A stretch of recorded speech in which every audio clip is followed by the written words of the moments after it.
देखिए, ये कानून जो पेश किया जा रहा है, इस कानून की हम कड़े शब्दों में जो है वो मुखालफत करते हैं। ये कानून सिर्फ और सिर्फ सत्ता में बने रहने को लेकर के इन्होंने लागू किया है, ताकि इनसे जो एनडीए गठबंधन के साथ जो लोग जुड़े हुए हैं वो इनसे किनारा ना कर लें। हम देखिए, जो सेंट्रल गवर्नमेंट ने भी जो बिल पास किया, खासकर ये उन लोगों के मुंह में तमाचा है जो चाहते थे कि डरा के धमका के आम लोगों को ये शासन करना चाहते थे। तो मोदी सरकार ने ये बहुत अच्छा फैसला दिया है कि जो भी व्यक्ति 30 दिन तक अगर क्रिमिनल केस हो गया, किसी भी केस में अंदर जाता है, तो उसे मंत्री पद में रहने का कोई अधिकार नहीं है। हमने देखा है कि नीतीश बाबू जी जो है वो अब कहीं ना कहीं इनसे किनारा करने लगे हैं, चंद्रबाबू नायडू जी इनसे किनारा करने लगे हैं। ये उनको धमकाने के लिए, उनको ब्लैकमेल करने के लिए ये कानून लाया गया है। हाँ, अगर ये कानून, इस कानून का अगर ये मिसयूज ना करें तो कानून ठीक है, लेकिन ये इस कानून का मिसयूज करेंगे, क्योंकि ईडी का इन्होंने मिसयूज किया, इन्होंने सीबीआई का मिसयूज किया। अपने किसी भाजपा नेता के ऊपर इन्होंने आज दिन तक क्यों ईडी की रेड नहीं डलवाई, सीबीआई की रेड क्यों नहीं डलवाई? इन्होंने हथियार बनाया सीबीआई को, ईडी को मिसयूज किया, और ये कानून भी मिसयूज करेंगे। अगर किसी को डर है तो इसका मतलब वो चोर है।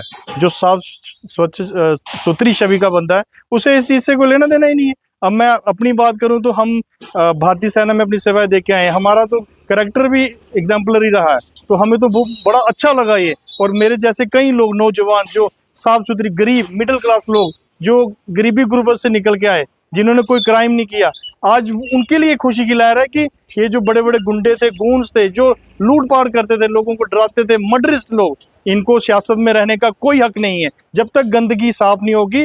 कहते हैं कि politics is just like a water in A swimming pool which must be change, otherwise it's become septic. मतलब जो आप पानी देखते हो, जब वो इकट्ठा होता है उसमें खाई बनती है, तो उसको साफ करना पड़ता है। तो उसी तरह ये पॉलिटिक्स थी। तो मोदी जी ने ये गंदगी पूरी साफ की। अमित शाह जी का मैं दिल से अभिवादन करता हूँ। अब रही बात विपक्ष की, तो विपक्ष वालों को ये चीज पहले लोगों को बतानी पड़ेगी कि आप गुंडे मवालियों के साथ हो या आम लोगों के साथ हो। क्योंकि अब इनको लगता है कि इनका सिंहासन जो है वो डोलने लगा है, इसीलिए सिंहासन को टिके रखने के लिए इन्होंने ये कानून लाया। 11 साल पहले इनको जो है वो ये कानून याद क्यों नहीं आया? मैं कहता हूं, अगर इस कानून का मिसयूज हुआ तो कहीं ना कहीं नुकसान इनको भी होगा, क्योंकि भस्मासुर ने जो शिवजी से वरदान मांगा था ना कि जिसके सर के ऊपर हाथ रखूंगा वो ही भस्म हो जाएगा, तो वो भस्मासुर खुद अपने वरदान से जो है खुद भस्म हुआ था। ये लोग भी होंगे, ये कानून ला रहे हैं सिर्फ और सिर्फ अपनी कुर्सी को बचाने के लिए, क्योंकि सिंहासन इनका डोलने लगा था।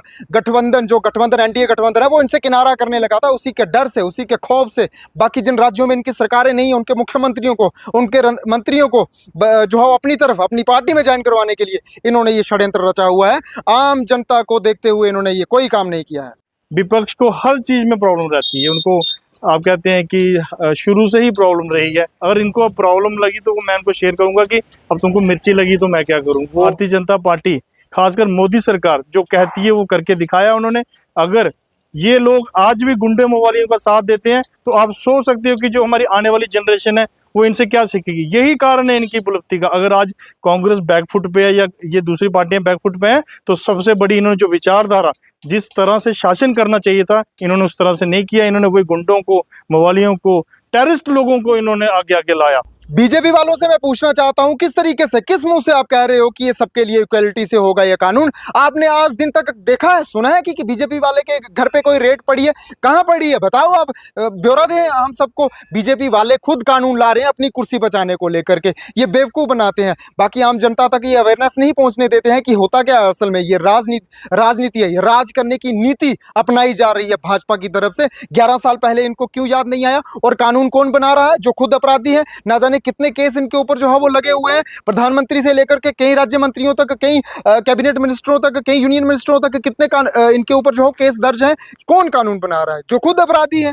11 साल पहले इनको याद क्यों नहीं आया? ये बीजेपी वालों को अपना पता नहीं है, थो ठिकाना नहीं है। ये चीज आपको ही पता है, ये बेवकूफ बना रहे हैं। ये इन पार्टी वालों को खासकर मैं कहना चाहता हूँ कि लोगों को क्यों बेवकूफ बना रहे हो। लोग आज पढ़े लिखे हैं, वो अनपढ़ता वाला वो टाइम नहीं है। सबको पता है कि न्यायपालिका कहाँ, सरकार का क्या काम है। सरकार का काम किसी को सजा देना नहीं है। सरकार कभी भी किसी को सजा नहीं दे सकती। न्यायपालिका बैठी है, वो न्याय करती है। जो साफ होगा, बरी होगा, उसे उसी तरह से सिस्टम मिल जाएगा। जो डाकू होगा, मिलिटेंट होगा या टेररिस्ट वोटर होगा, उसकी जगह सलाखों में है। उनको चोट लगी है। तो ये जो अगर साफ दिख रहा है कि अगर ये पार्टियां उनको सपोर्ट कर रही हैं, कहीं ना कहीं ये आतंकवाद, ये गुंडों और ये मवालियों की पार्टी के सपोर्टर हैं। आपके मंत्री, आपके संतरी कोई अपराधी नहीं है ना, बिल्कुल दूध के दूल्हे हैं। आपने ना जाने 180 से अधिक नेताओं के घर पे ईडी की रेड डलवाई, जिसके बाद 2 के ऊपर ही कार्रवाई हुई, बाकी आपने अपनी पार्टियों में शामिल करवा लिए। वॉशिंग मशीन रखी है क्या आप लोगों ने? वॉशिंग मशीन में धोते हो उसको, उसके बाद वो सफेद पोश हो जाते हैं, उसके बाद कोई कार्रवाई नहीं होती है। बेवकूफ मत बनाओ जनता को, सिर्फ और सिर्फ ब्लैकमेल कर रहे हो आप, मिसयूज कर रहे हो। हमें तो किसी का डर नहीं है, कानून इंप्लीमेंट हो जाए लेकिन सही तरीके से हो, लेकिन आप इसका मिसयूज करोगे क्योंकि ईडी का आपने मिसयूज किया, सीबीआई का आपने मिसयूज किया, ये तो अपने हाथों से आप कानून बना रहे हो। क्या क्या उम्मीद हम नहीं रख सकते कि आप इसका मिसयूज नहीं करोगे? करोगे आप मिसयूज, लोकतंत्र का कत्ल कर रहे हो आप लोग। ये जो मौजूदा सरकार है ये एंटी टेररिस्ट सरकार है, ये टेररिस्टों को यहाँ पे पनाह नहीं लेने देगी। जो एंटी गूंस, जो गूंस हैं, जो लोग गुंडे, जो लोगों को डराने वाले, ये उसके खिलाफ सरकार है। ये उन लोगों को प्रॉब्लम आ रही है जो कानून को नहीं मानना चाहते, जो लोगों के साथ काम करना नहीं चाहते, उनको डरा धमका के काम करना चाहते हैं। ये मोदी सरकार है जो गरीबों के लिए काम करती है। आज हमें प्राउड फील होता है कि हमारा प्रधानमंत्री, हमारा गृह मंत्री ऐसा है जो डिसीजन मेकर है, जो कहते हैं वो करके दिखाते हैं। साफ सुशासन हर चीज करके आज उन्होंने भारत का झंडा आज पूरे विश्व में फहराया है, जिसकी बदौलत आज भारत का नाम हुआ है। देखिए, वो ये जो आज का ये इन्होंने स्टेप छेड़ा हुआ है, 30 दिन तक झूठे आरोपों में भी अगर आप जेल के अंदर रहोगे तो 31वें दिन आपको इस्तीफा देना पड़ेगा, या तो आपसे जबरन ले लिया जाएगा। यानी कि अगर आप 32वें दिन, 35वें दिन अगर आप निर्दोष साबित हो जाते हो, उसका क्या है? कौन उसके ऊपर अभी तक स्पष्टीकरण नहीं है। ये जो जो जो जो कह रहे हैं ना, जो आपकी जिनकी बातें कर रहे हो, इनको ABCD नहीं आती है। ये लोग सिर्फ और सिर्फ व्हाट्सएप यूनिवर्सिटी से पढ़ करके आते हैं, उनको एक ही मैसेज फॉरवर्ड होता है, उसी फॉरवर्ड मैसेज को पढ़ते हैं, बाकी वही दिमाग अपने दिमाग में जो है वो मैसेज सेव कर लेते हैं, बाकियों को और ज्ञान बांटते हैं। हमें ज्ञान मत बांटो, हमें ऑलरेडी पता है कौन सा कानून कब पारित होता है, कैसे होता है, कैसे इंप्लीमेंट नहीं होता है, हमें सब पता है। हमें मत सिखाओ, हमें आपसे सीखने की जरूरत नहीं।